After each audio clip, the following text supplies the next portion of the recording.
অভিশপ্ত। রাতে কেউ ওখানে যায় না। আমি হেসে বলেছিলাম, ভূতটুত কিছু নেই। আমি গিয়ে দেখব। রাত তখন প্রায় 12টা। টর্চলাইট হাতে বাড়িটার সামনে দাঁড়ালাম। বাতাস থমথমে, চারপাশে পিনপতন নির্বতা। একটা চাপা গন্ধ।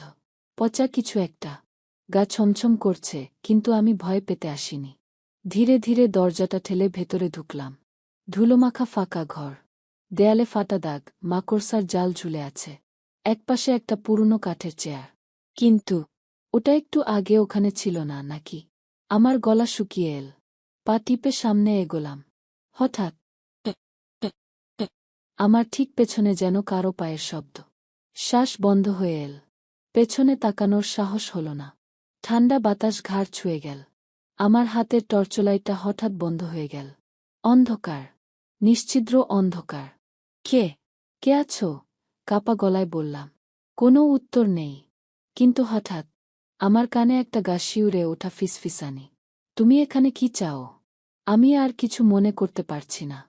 সকালে আমাকে পাওয়া গিয়েছিল সেই পুরনো বাড়ির মেঝেতে অচেতন অবস্থায়। কিন্তু আমার মুখে তখনও একটা শব্দ ছিল।